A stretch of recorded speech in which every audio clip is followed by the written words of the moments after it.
நேற்றைய தினம் மதுரை மாவட்டம்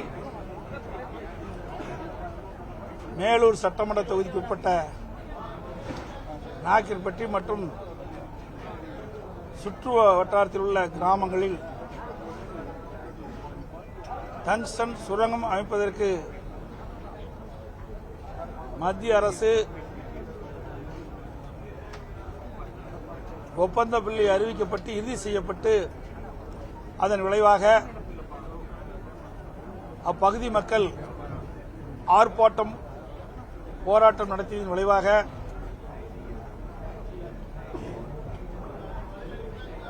மாண்புமிகு முதலமைச்சர் அவர்கள் டங்ஸ்டன் சுரங்க ஏலத்தை ரத்து செய்ய வேண்டும் என்று ஒரு தனி தீர்மானத்தை சட்டமன்றத்தில் கொண்டு வந்து அப்பொழுது அனைத்து இந்திய அண்ணா திராவிட முன்னேற்ற கழகத்தின் சார்பாக எங்களுடைய கருத்துக்களை பதிவு செய்தோம். மாண்புமிகு முதலமைச்சர் அவர்கள் நேற்றைய தினம் அவருடைய எக்ஸ் வலைதளத்தில் உண்மைக்கு புறமான கருத்தை தெரிவித்திருக்கின்றார். நாடாளுமன்றத்தில் அனைத்து இந்திய அண்ணா திராவிட முன்னேற்ற கழகத்தினுடைய மாநிலவை உறுப்பினர் அவர்கள் திரு தம்பித்துரை அவர்கள் டங்ஸ்டன் சுரங்கம் அமைப்பதற்கு ஆதரவாக பேசியுள்ளதாகவும் முதலமைச்சர் எடப்பாடி பழனிசாமி அவர்கள் உண்மைக்கு புறமாக பேசுகிறார் என்ற ஒரு செய்தியை வலைதளங்களில் வெளியிட்டிருக்கிறார். திரு தம்பித்துரை அவர்கள் நேற்றைய தினமே மாநிலவில் தான் என்ன பேசியது என்ற விவரத்தை தெரிவித்திருக்கின்றார். அதை இப்பொழுது ஊடக நபர்களுக்கு அவர் பேசிய அந்த மாநிலவையில் அவர் பேசிய குறிப்பை நான் உங்களுக்கு நாங்கள் தர்றேன். பத்திரிகை ஊடகத்துக்கு தரோம். எங்கப்பா கொடுத்துருங்க, நீங்களே வாங்கி பார்த்து உண்மையை தெரிஞ்சுக்கங்க. அதில் அவர் பேசுகின்ற பொழுது மத்திய சுரங்கத்துறை அமைச்சர் அவர்கள் கனிம வள சட்ட திருத்த மசோதாவை கொண்டு வருகின்ற பொழுது அந்த பில்லில் திரு தம்பித்துரை அவர்கள் பேசுகின்றது பேசிய கருத்து ஏலமுறை நல்லது என்பதற்காக மாண்புமிகு மத்திய அமைச்சர் கொண்டு வந்த இந்த சட்ட முன்வடிவை மசோதாவை வரவேற்கிறேன்.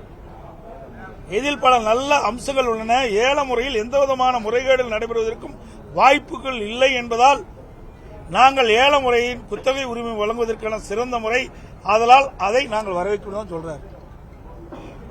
வேற எதுவுமே சொல்லல. அதுக்கு பிறகு நிறைய பேசுறார். இதற்கு முன் வழங்கப்பட்ட நிலக்கரி சுரங்கங்களில் முறைகேடு நடைபெற்றுள்ளன. இதெல்லாம் திரு தம்பித்துரை அவர்கள் அவையில் பேசினது. பல வழக்குகள் நிலுவையில் இருக்கின்றன, குறுக்கீடு. பல வழக்குகள் இன்னும் நிலுவையில் உள்ளன, குறுக்கீடு. நான் மத்திய அரசுக்கு கோரிக்கை விடுக்கின்றேன். இதற்கு முன்னுரிமை பெற்றவர்கள் பல்வேறு முறைகேடுகளை செய்துள்ளனர். அவ்வாறு முறைகேடுகள் செய்தார் மீது மத்திய அரசு தேவையான நடவடிக்கை எடுக்க வேண்டும் என்று நம்புகிறேன்.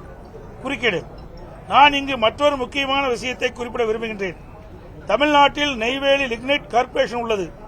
குறுக்கீடு. நேற்று அங்கு என்ன நடக்கிறது என்று நான் கேள்வி எழுப்பினேன். அப்போது அமைச்சர் கூறினார், அதை மதிப்புக்குரிய அமைச்சருக்கு அனுப்பலாம் என்று. குறுக்கீடு. நான் அந்த அமைச்சரிடம் சுரங்கத்தினால் விவசாயிகள் பெரும் பாதிப்புக்கு உள்ளாகியுள்ளார் என்று கூறினேன். குறுக்கீடு. அவர்கள் நிலங்களை காக்க மத்திய அரசு மற்றும் மாநில அரசு விவசாயிகள் கோரிக்கை விடுத்துள்ளார்கள். ஏனெனில் அவர்கள் லிக்னைட் கார்ப்பரேஷன் கூடுதல் நிலங்களை கையகப்படுத்த முயற்சிக்கின்றார்கள். விவசாயிகள் அதற்கு மறுப்பு தெரிவித்து போராட்டம் நடத்துகின்றனர். அவர்கள் நெய்வேலி லிக்னைட் கார்ப்பரேஷனுக்கு எதிராக போராட்டம் நடத்துகிறார்கள் மற்றும் பல பிரச்சனைகள் உள்ளன. நான் மத்திய அமைச்சரை இந்த விவகாரத்தில் உதவ முன்வர வேண்டும் என்று கோரிக்கை வைக்கின்றேன். நான் மேலும் ஒரு சில விவரங்களை இங்கு குறிப்பிட விரும்புகிறேன். தமிழ்நாட்டில் பல கனிம சுரங்கங்கள் உரிய அனுமதி என்று சுரண்டப்படுகின்றன. அந்த கனிமங்கள் கேரளா மற்றும் கர்நாடகா போன்ற அண்டை மாநிலங்களுக்கு கொண்டு செல்லப்படுகிறது. எடுத்துக்காட்டாக உரிய அனுமதியின்றி கனிம வளங்களை கேரளா மற்றும் கர்நாடகா போன்ற மாநிலங்களுக்கு கொண்டு செல்கின்றன.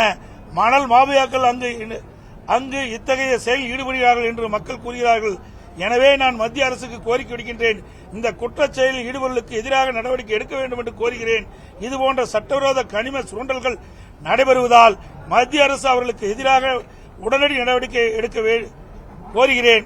நான் மீண்டும் அமைச்சருக்கு கோரிக்கை விடுக்கின்றேன், விவசாய நலன் கருதி நெய்வேலி லிக்னைட் கார்ப்பரேஷனில் நடக்கும் போராட்டங்கள் முடிவுக்கு கொண்டு வருவதற்கான நடவடிக்கைகளை மத்திய அமைச்சர் உடனடியாக எடுக்க வேண்டும் என்று கேட்டுக் கொள்கிறேன். இதன் அடிப்படையில் நான் இந்த மசோதாவை ஆகிறேன். இதில் என்னங்க தப்பு? எங்கேயாவது இன்றைக்கு மதுரை மாவட்டம் மேலூர்ல நாயக்கர்பட்டியில் இந்த டங்ஸ்டன் சுரங்கம் அமைப்பதற்கு எங்கேயாவது குறிப்பிட்டிருக்கிறேன்? எதுவுமே இல்லை. வேற வழி இல்ல.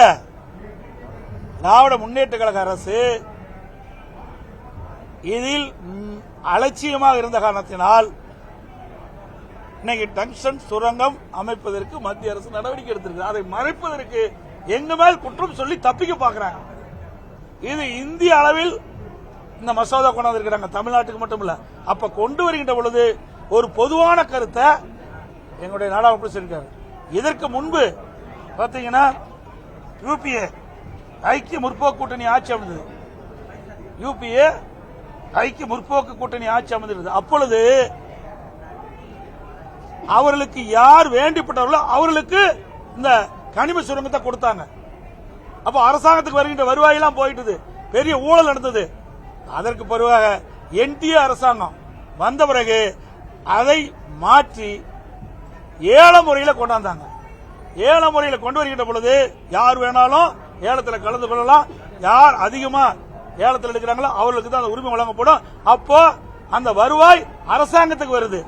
இதை வரவேற்று பேசியதில் என்ன தவறு? இதுதான் அவர் பேசியிருக்கிறார்.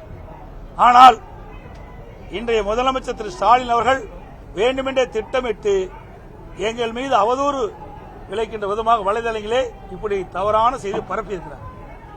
அதோட நீங்க பாத்தீங்கன்னா இன்னொன்று